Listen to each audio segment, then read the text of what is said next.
So the mandatory 2 pit stops clearly did not work. Well, where do I begin after watching the Monaco Grand Prix? It was not racing, in my opinion. It felt like all I was doing was watching how many pit stops they'd done and why Mercedes waited till like 10 laps till the end to finally pit one of their drivers. Bearing in mind they needed to do 2 mandatory each. Toto's side eye. I mean, it just says it all. And the overall take that I definitely got from all of the drivers after their post-race interviews was that no one enjoyed it. And from the bottom of the grid to the middle to the top, even Lando Norris, he was like, it was so stressful.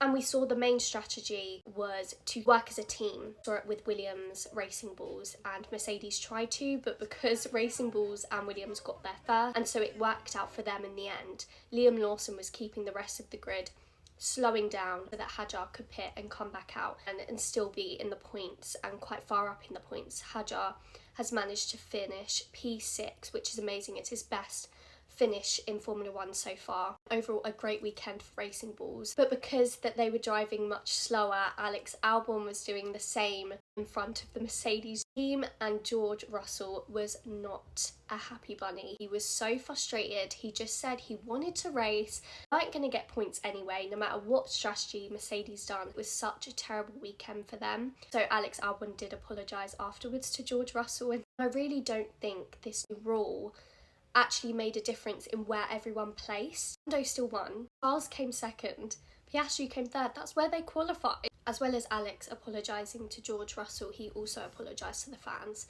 Gave us something, but it genuinely felt like it was so busy anyway on the track, but made it even worse. And I really want to know everyone's opinions on what you think they should change for next year.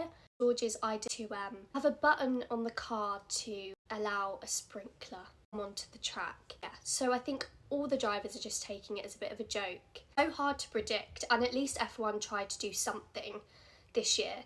But Monaco is such an iconic race, and it is just not about the race on Sunday, and I genuinely think that is how it's going to be for a very, very long time. But still, the track is so narrow, and these F1 cars are massive. It was obviously a great race for Lando. He won the Monaco Grand Prix for the first time, and this was McLaren's win in Monaco since 2008 with Lewis Hamilton. Lando did say that the reasons why he thinks he performed so well this weekend was because he stayed off social media. Which is really sad for him to say. If that's what makes him perform as well and is good for his mental health, I'm here for it.